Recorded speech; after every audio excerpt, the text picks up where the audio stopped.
Aujourd'hui, étudions la parole de Dieu avec un sermon intitulé « Discernons la vérité de la fausseté ». Dans notre vie quotidienne dans ce monde, les êtres humains rencontrent plusieurs dizaines de milliers d'informations autour d'eux.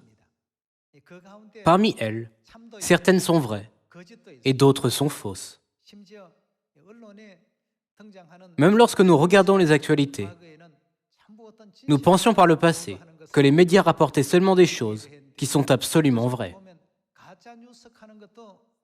Cependant, de nos jours, nous trouvons qu'il y a quelque chose appelé fausses actualités qui apparaissent fréquemment, en se répandant à travers Internet et d'autres médias de masse. En ce qui concerne le sujet de la foi, il y a la vérité et la fausseté. C'est pourquoi nous avons besoin de sagesse pour discerner la vérité de la fausseté. Dans la Bible, le roi Salomon est décrit comme un roi de sagesse, n'est-ce pas? Dieu a accordé à Salomon la capacité de discerner la vérité de la fausseté. C'était son talent. Deux femmes vivaient dans la même maison et chacune a donné naissance à un enfant. Un jour, en dormant, l'une d'entre elles s'est couchée sur son propre enfant et il est mort. Elle a donc mis son enfant mort à côté de l'autre femme et a pris l'autre enfant. Lorsque l'autre femme s'est levée, l'enfant était mort. Mais lorsqu'elle l'a regardé attentivement, ce n'était pas son fils. Lorsqu'elle a regardé l'enfant à côté de la première femme, elle a vu que c'était son fils. Une mère peut dire tout de suite qui est son enfant, peu importe combien l'enfant est jeune. Concernant cette affaire, les deux femmes sont allées voir le roi Salomon. « Cet enfant est le mien. Mais cette femme a mis son enfant mort à côté de moi et a pris mon enfant comme s'il était le sien. Révélez la vérité à travers un procès, s'il vous plaît. »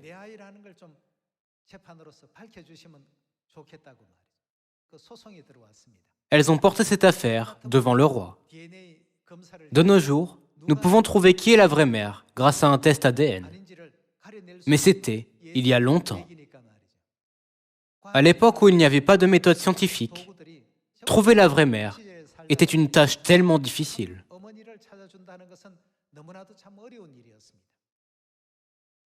À ce moment-là, beaucoup de gens regardaient attentivement comment le roi Salomon jugerait. Selon la loi d'Israël en ce temps-là,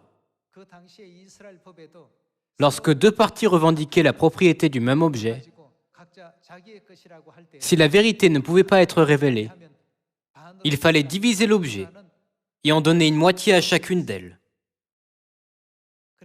Selon cette loi, Salomon a donc rendu un jugement. Cette femme-ci prétendait que l'enfant était son fils. Cette femme-là prétendait qu'il était le sien. Le roi Salomon a dit, « Coupez en deux l'enfant et donnez-en la moitié à l'une et la moitié à l'autre. » Il existait la sagesse de Salomon cachée dans ce jugement. Le roi Salomon a compris la vraie nature des mères. Il était sûr qu'il pourrait dire qui était la vraie mère. C'est pourquoi il a donné l'ordre de couper l'enfant en deux. Afin de couper l'enfant en deux, il faut tuer l'enfant, n'est-ce pas? Mais Salomon n'était pas un roi cruel. Comme le montre son prénom Salomon, qui signifie paix. Il était un roi qui aimait la paix et l'harmonie, et il n'était jamais cruel ou brutal.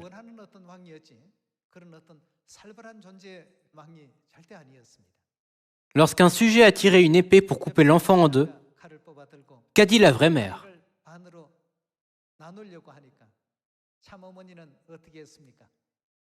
« Oh, vous n'avez pas à me donner cet enfant, mais épargnez sa vie, s'il vous plaît. »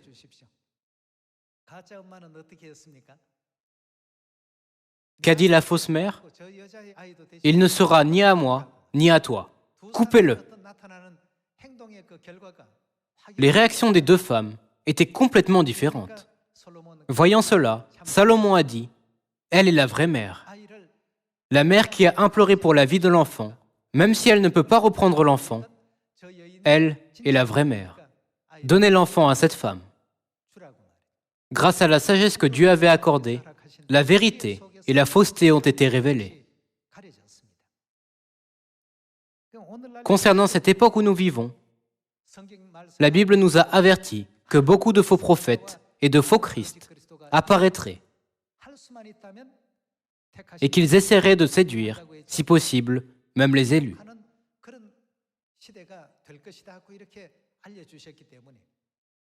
C'est pourquoi nous devrions également avoir la sagesse que Salomon a reçue de Dieu, afin que nous puissions discerner la vérité de la fausseté en cette époque. Si nous n'avons pas une telle sagesse, qu'arrivera-t-il même aux élus? Nous pouvons être séduits par divers types de stratagèmes astucieux qui ont lieu autour de nous. C'est la situation concernant le temps du Saint-Esprit. À quel point cela serait malheureux et pitoyable si nous sommes trompés et abandonnons le salut juste devant le royaume éternel des cieux. Salomon n'est pas né avec une grande sagesse. Mais qui la lui a donnée? C'était Dieu qui lui a accordé la sagesse. De la même manière, nous devrions également recevoir la sagesse à travers les paroles de Dieu, afin que nous puissions vaincre le mal et soutenir la volonté sainte et juste de Dieu en toutes circonstances. Jetons un œil à Osée, chapitre 6, verset 3. Connaissons, cherchons à connaître qui? L'Éternel. Ce n'est que lorsque nous cherchons à connaître Dieu que nous pourrons discerner la vérité de la fausseté. Puisque Dieu est celui qui nous conduit toujours à ce qui est vrai, comment appelons-nous la parole de Dieu? Nous l'appelons la vérité, n'est-ce pas? En d'autres termes, la parole de Dieu est la vérité. Si nous avons toujours la parole de Dieu dans notre cœur, en discernant si nous vivons selon la parole de Dieu ou non, nous pourrons toujours nous mettre du côté de la vérité. Continuons avec le verset 3. Connaissons, cherchons à connaître l'Éternel. Sa venue est aussi certaine que celle de l'aurore. Il viendra pour nous comme la pluie du printemps qui arrose la terre. Verset 6. Car j'aime la miséricorde et non les sacrifices. Et quoi? La connaissance de Dieu, plus que les holocaustes. Suis-je trompé par la fausseté? Il est dit que ce genre de discernement ne vient que de la connaissance de Dieu. Il y a 2000 ans, Jésus est venu sur la terre et a donné beaucoup de leçons et d'enseignements à ses disciples. Un jour, il a demandé aux disciples s'ils ont correctement connu et compris Dieu.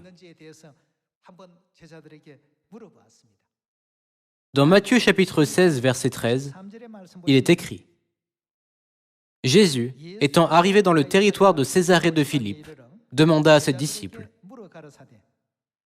Qui suis-je au dire des hommes, moi le Fils de l'homme? Au lieu de demander directement: Les gens m'ont-ils correctement reconnu? Il a demandé indirectement: Qui suis-je au dire des hommes? Il a demandé aux disciples combien ils ont compris Jésus. Verset 13, Jésus, étant arrivé dans le territoire de Césarée de Philippe, demanda à ses disciples: Qui suis-je au dire des hommes? Moi, le Fils de l'homme. Verset 14, ils répondirent: Les uns disent que tu es Jean-Baptiste, les autres Élie, les autres Jérémie, ou l'un des prophètes. Semble-t-il que les gens comprennent correctement Jésus? Les gens du monde n'ont pas correctement compris Jésus. Ils n'ont pas donné la bonne réponse. C'est pourquoi Jésus a posé une question aux disciples dans le verset 15. Et vous leur dit-il: Qui dites-vous que je suis? Il a demandé: Qui croyez-vous que je suis? Verset 16. Simon-Pierre répondit: Tu es le Christ, le Fils du Dieu vivant.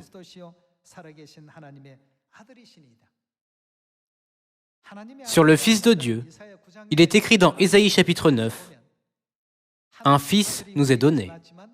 Et le Fils est Dieu puissant et Père éternel. En d'autres termes, Pierre voulait dire que Jésus est Dieu. Il a répondu, « Tu es Dieu ». Verset 17. Jésus, reprenant la parole, lui dit, « Tu es heureux, Simon, fils de Jonas ». Les gens ont tous donné de mauvaises réponses. Certains ont dit Jérémie ou l'un des prophètes, et d'autres ont dit Élie. Il y avait de nombreuses réponses différentes. Mais parmi les disciples, Jésus a reconnu la réponse de Pierre comme la bonne réponse. Jésus, reprenant la parole, lui dit, « Tu es heureux, Simon, fils de Jonas, car ce ne sont pas la chair et le sang qui t'ont révélé cela, mais c'est mon Père qui est dans les cieux. Et moi, je te dis que tu es Pierre, et que sur ce roc, je bâtirai mon église, et que les portes du séjour des morts ne prévaudront point contre elle. Je te donnerai les clés du royaume des cieux. Ce que tu lieras sur la terre sera lié dans les cieux, et ce que tu délieras sur la terre sera délié dans les cieux. » La plupart des gens ont pensé que Jésus n'était que le fils de Joseph, un charpentier de Nazareth, et le fils de Marie. Mais lorsqu'il a demandé, « Qui dites-vous que je suis ?» Pierre a répondu, « Tu es le Christ, le Fils du Dieu vivant. » Jésus a dit, « Tu es heureux. Bien que la plupart des autres ne comprennent pas correctement, tu as correctement compris.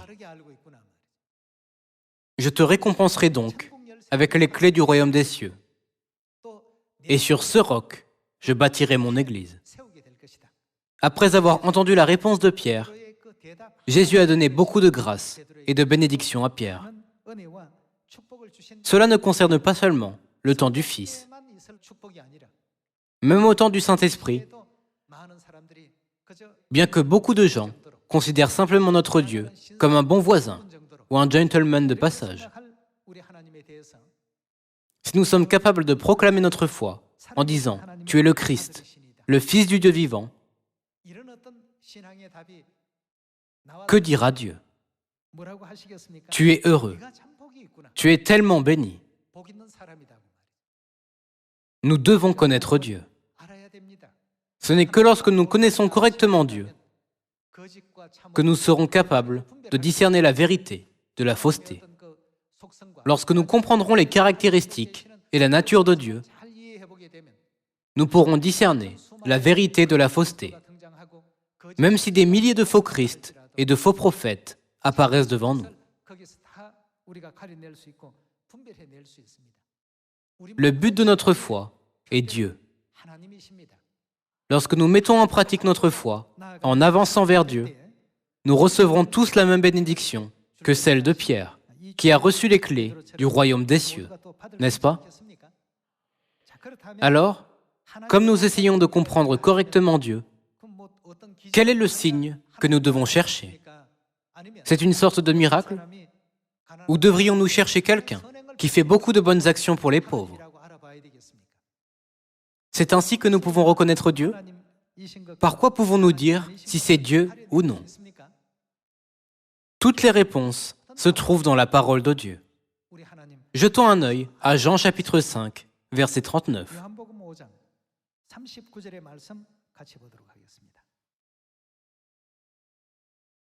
Vous sondez les Écritures parce que vous pensez avoir en elles la vie éternelle. Ce sont elles qui rendent témoignage de moi. La Bible se compose de paroles qui rendent témoignage de Dieu. Les 66 livres de la Bible contiennent les écrits de l'histoire des rois. Dans le livre des psaumes, on trouve également des poèmes louant Dieu. Lorsque nous regardons le livre de Genèse, il ressemble à un livre de paraboles et d'histoires. Lorsque nous lisons Apocalypse et Daniel, il ressemble à des livres contenant des prophéties. La Bible contient divers contenus. Mais de qui rend-elle témoignage? Pour nous faire comprendre et réaliser qui est Dieu, Dieu nous a accordé cette Bible. À l'origine, nous étions princes et princesses du royaume des cieux. Nous vivions heureux avec Dieu le Père et Dieu la Mère.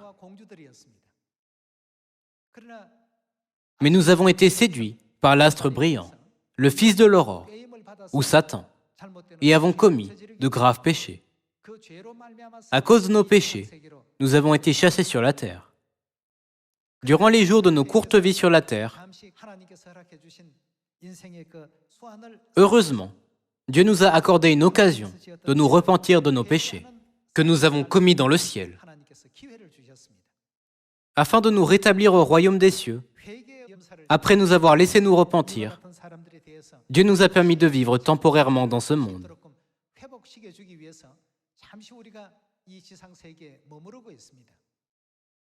Puisque nous manquions de compréhension à ce sujet, Dieu est lui-même venu sur cette terre.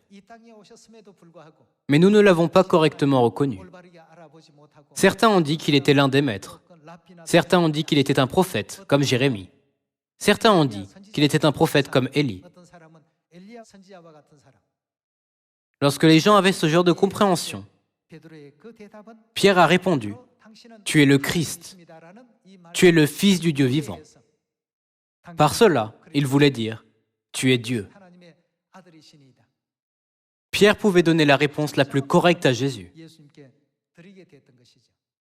De nos jours, en cette époque, le monde est plein de beaucoup de faux Christ, de faux enseignements et de fausses organisations et de chefs religieux qui exploitent les gens sous le prétexte d'honorer Dieu. Alors, comment pouvons-nous reconnaître le Christ? C'est par les témoignages de la Bible. D'après Matthieu chapitre 7, verset 21, « Bien que les gens fassent des miracles, s'ils ne sont pas attestés dans la Bible, qui sont-ils » Plusieurs me diront en ce jour-là, « Seigneur, Seigneur, n'avons-nous pas prophétisé par ton nom? N'avons-nous pas chassé des démons par ton nom? Et n'avons-nous pas fait beaucoup de miracles par ton nom ?» Même s'ils ont fait tout cela, que leur dira Jésus-Christ? Il les chassera à la porte du ciel en disant, « Je ne vous ai jamais connus. » Cela est clairement écrit dans Matthieu chapitre 7. Frères et sœurs, tout, de la Genèse à l'Apocalypse, est un écrit sur Dieu. Dieu a accordé de nombreuses pages afin que nous puissions pleinement comprendre Dieu. Nous devons connaître Dieu. Nous devons comprendre et recevoir Dieu, n'est-ce pas? Même s'il existe un grand nombre d'églises dans le monde aujourd'hui, nous pouvons discerner la vérité de la fausseté, en commençant par le sujet de l'existence de Dieu. Il n'est pas exagéré de dire qu'il y a deux groupes de gens dans ce monde. Ceux qui insistent sur le fait qu'il n'existe que Dieu le Père, et les autres qui croient qu'il existe Dieu le Père et Dieu la Mère. Comme Salomon pouvait discerner qui était la vraie mère, nous devons discerner la vraie Église des fausses églises, les vrais enseignements des faux enseignements, et le vrai Dieu des faux dieux que les gens ont inventés.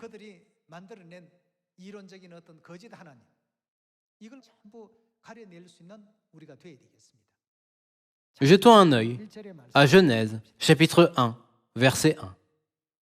Au commencement, Dieu créa les cieux et la terre. Nous croyons en Dieu le Créateur, qui a créé les cieux et la terre au commencement, n'est-ce pas? Il est extrêmement important de noter que dans la Bible originelle, écrite en hébreu,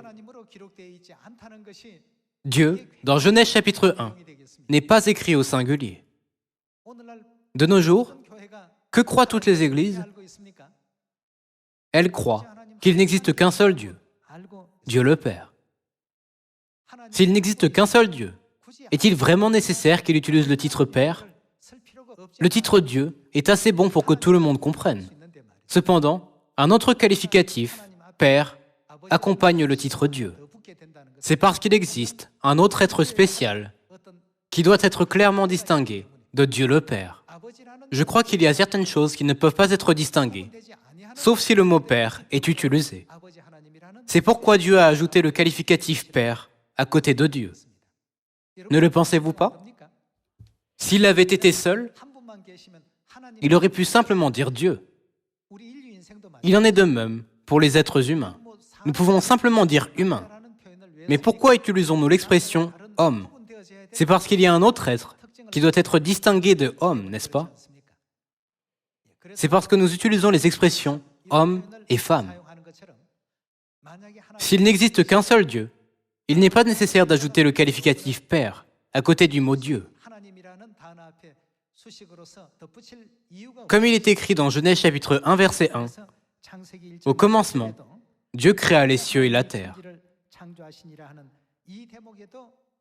Le mot « Dieu » utilisé dans la Bible en hébreu est Elohim, qui est un nom pluriel qui signifie Dieu.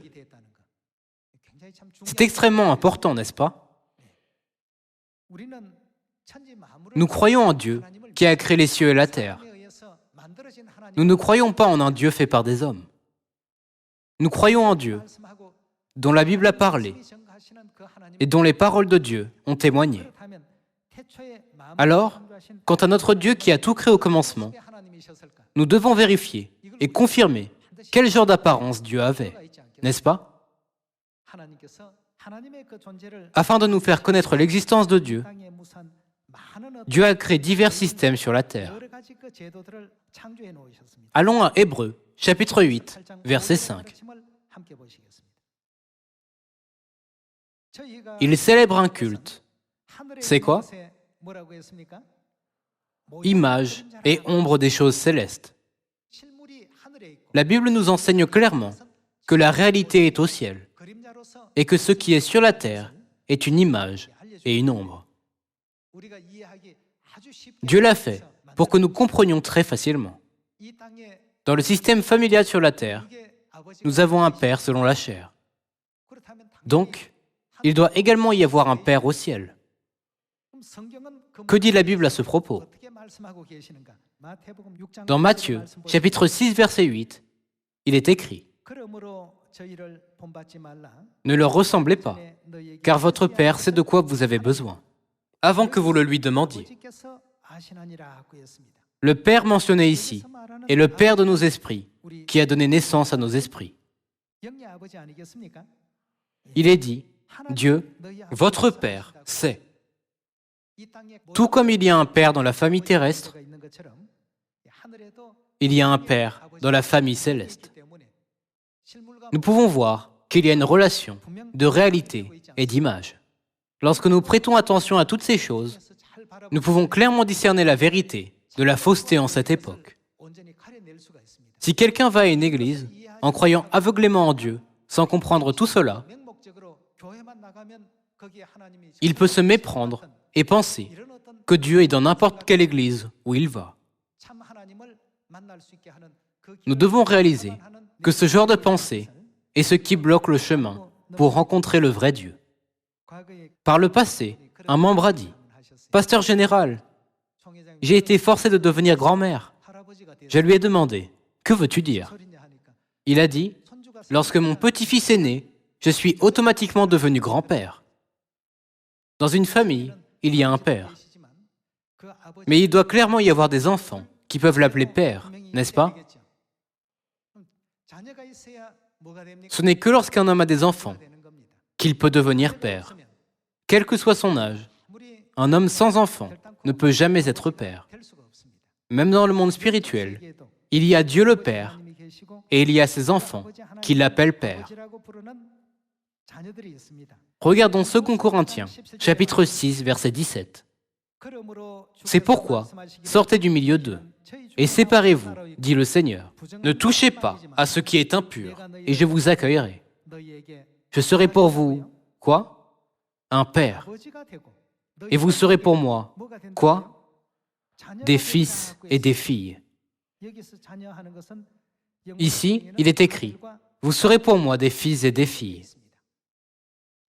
Comme il y a un père, des fils et des filles dans une famille terrestre, dans le monde spirituel, il y a Dieu le Père. Dieu le Père l'a clairement attesté en disant, vous serez pour moi des fils et des filles.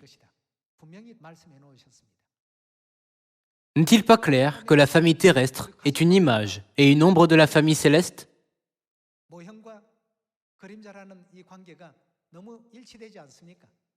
Père sur la terre et Père au ciel. Fils et filles sur la terre et fils et filles au ciel. Ils sont parfaitement assortis. Alors, même dans ce monde, une personne qui est absolument nécessaire dans une famille est une mère qui joue le rôle de pacificatrice dans une famille. Il y a un vieux proverbe en Corée. La prospérité d'une famille dépend de la vertu de la belle-fille qui est entrée dans la famille. Alors, qui détient la clé du succès d'une famille? Ici, la belle-fille entre dans la famille, donne naissance à des enfants et fonde une famille. Il est donc dit qu'une famille peut prospérer lorsque la mère reste ferme. Une mère joue un rôle central de pacificatrice dans une famille. Elle aide le père et les enfants à maintenir de bonnes relations. Elle éduque et élève les enfants pour qu'ils deviennent de grands individus qui peuvent contribuer à la société. C'est un rôle pour les mères. Alors, dans une famille terrestre, la mère n'est-elle pas un élément nécessaire? Si une mère existe sur la terre qui sert d'ombre, que pouvons-nous comprendre sur le monde de la réalité? Il doit également exister mère au ciel. Mais que disent les églises? L'Église qui croit en mère est étrange. Leur opinion n'est pas biblique. Alors, qu'a dit Jésus? Sondez les Écritures, en pensant avoir en elles la vie éternelle. Jésus a dit que nous ne devrions pas écouter les gens, mais que nous devrions regarder la Bible. Jésus a dit que si nous voulons croire en Dieu correctement, nous devons voir ce que la Bible a dit sur Dieu, puisque la Bible existe afin de témoigner de Dieu. Tout comme il y a un Père sur la terre, il y a un Père au ciel. Tout comme il y a des enfants sur la terre, il y a des enfants au ciel. Et la Bible témoigne que comme il y a une mère sur la terre, il existe une mère de nos esprits. Si quelqu'un ignore cette preuve, il rejette la vérité. Voyons Galates, chapitre 4, verset 26. Mais la Jérusalem d'en haut ici, veut dire au ciel. Mais la Jérusalem au ciel est libre. Et qui est-elle? C'est notre mère. S'il en est ainsi, Jérusalem qui est libre est la mère de quoi? Elle est la mère de nos esprits, n'est-ce pas? Continuons avec le verset 27. Car il est écrit, « Réjouis-toi, stérile, toi qui n'enfantes point, éclate et pousse des cris, toi qui n'as pas éprouvé les douleurs de l'enfantement, car les enfants de la délaissée seront plus nombreux que les enfants de celle qui étaient mariée. Pour vous, frères, comme Isaac, vous êtes enfants de la promesse. Et de même qu'alors celui qui était né selon la chair persécutait celui qui était né selon l'esprit, ainsi en est-il encore maintenant. À chaque temps, ceux qui persécutent sont nés selon la chair, et ceux qui sont persécutés sont nés selon l'esprit. » Verset 30. Mais que dit l'Écriture? Chasse l'esclave et son fils, car le fils de l'esclave n'héritera pas avec le fils de la femme libre. C'est pourquoi, frères, nous ne sommes pas enfants de l'esclave. Mais qui sommes-nous? Enfants de la femme libre. D'après le verset 26, qui est la femme libre? La Jérusalem d'en haut est libre, c'est notre mère. Il est écrit très clairement ici. Donc, le système terrestre et le système céleste sont parfaitement liés en tant qu'ombre et en tant que réalité. Dieu a créé toutes choses sur la terre afin de nous enseigner les choses du monde spirituel invisible à travers le monde visible, n'est-ce pas? Lorsque nous regardons Apocalypse chapitre 4 ou Romains chapitre 1, il est dit que Dieu a créé tous les systèmes sur cette terre afin de nous faire connaître ce qui est au ciel. Ce n'est que lorsque nous reconnaissons l'existence de Dieu la Mère que nous pouvons dire que nous sommes dans la vérité. Ceux qui nient la vérité de Mère appartiennent aux faux prophètes, aux faux Christ, aux fausses doctrines et aux fausses églises. C'est pourquoi ils ne peuvent apprendre que ce qui est faux.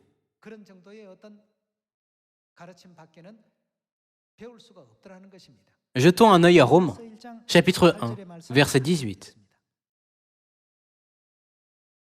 La colère de Dieu se révèle du ciel contre toute impiété et toute injustice des hommes, qui retiennent injustement la vérité captive. Car ce qu'on peut connaître de Dieu est manifeste pour eux, Dieu le leur ayant fait connaître.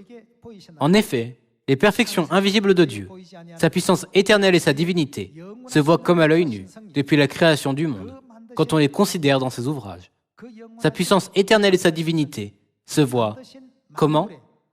Se voient comme à l'œil nu depuis la création du monde, quand on les considère dans ses ouvrages. Lorsque Dieu a tout créé, il a fait en sorte que nous puissions comprendre le monde invisible.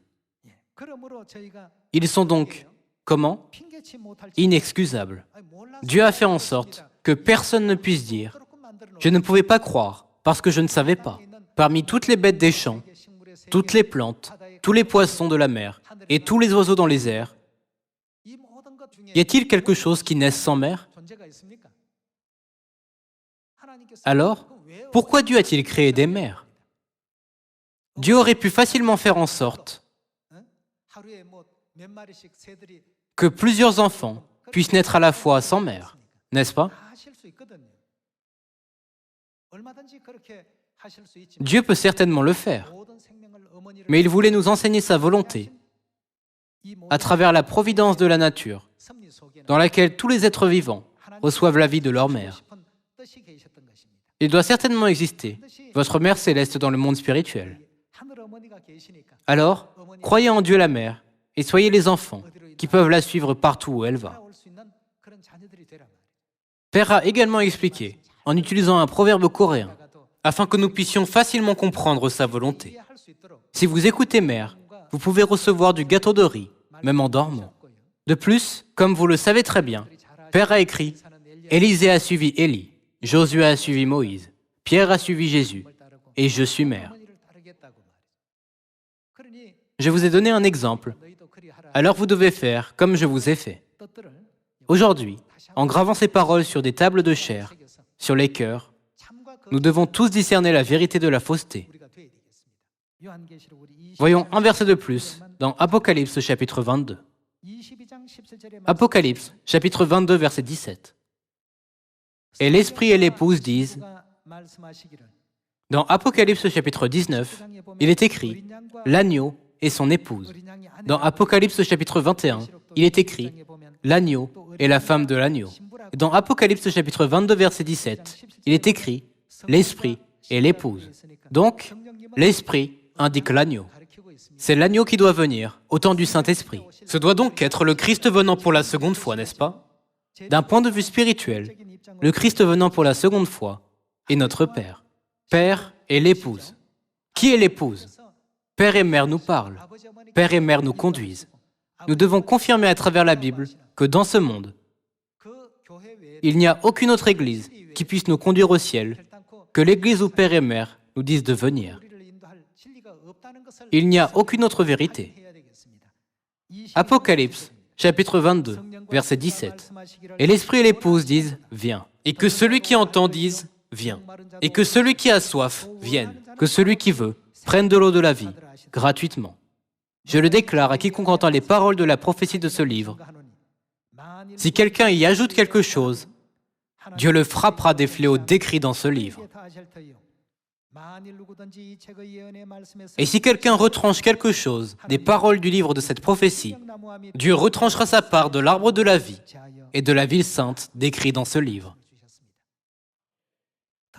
Après quelle parole Dieu a-t-il dit « N'ajoutez pas ou ne retranchez pas » C'était juste après le témoignage sur l'Esprit et l'épouse qui disent « Viens ». De nos jours, dans quelle église l'Esprit et l'épouse disent-ils « Viens » C'est dans notre église, c'est-à-dire l'église de Dieu. L'Esprit et l'épouse apparaissent et nous accordent l'eau qui donne la vie à l'humanité, n'est-ce pas? Afin de conduire l'humanité à la vie et au salut, Dieu a révélé Mère Céleste en tant que réalité de la Nouvelle Alliance. Il nous a fait savoir que la Nouvelle Alliance est l'alliance par laquelle nous pouvons recevoir le pardon des péchés. Il a également proclamé la nouvelle alliance en établissant la Pâque comme le jour où nous pouvons recevoir la chair et le sang précieux de Dieu. N'est-ce pas? Ce n'est que lorsque nous partageons la même chair et le même sang que nous pouvons faire partie de la même famille. Puis, nous sommes liés par le sang, n'est-ce pas? C'est pourquoi Père nous a éveillés au fait que cette relation est établie à travers la Nouvelle Alliance et que Mère Céleste est au cœur de la Nouvelle Alliance. Il nous a laissé son enseignement. Même moi, je suivrai Mère. Alors, vous devez tous suivre Mère, jusqu'à la fin, partout où elle va. Entre l'affirmation selon laquelle nous devons seulement croire en Père et cet enseignement selon lequel nous devons croire à la fois en Dieu le Père et en Dieu la Mère, lequel appartient à la vraie foi et lequel appartient à la fausse foi. Croire à la fois en Dieu le Père et en Dieu la Mère est la vraie foi, qui peut nous conduire au salut éternel dans le royaume des cieux, en nous permettant de devenir les enfants du vrai Dieu, n'est-ce pas? Nous devons suivre ce chemin de la foi jusqu'au bout. Si nous vivons vraiment en cette époque où nous pouvons rencontrer et recevoir Mère Céleste, nous ne devons pas garder cet enseignement précieux de Dieu seulement pour nous-mêmes, mais nous devons continuellement le partager avec tous ceux qui ne le savent pas. En espérant que nous pourrons partager l'opportunité du salut avec de nombreuses âmes autour de nous, en la prêchant en Samarie et jusqu'aux extrémités de la terre, j'aimerais conclure le sermon d'aujourd'hui. Merci beaucoup. 감사합니다.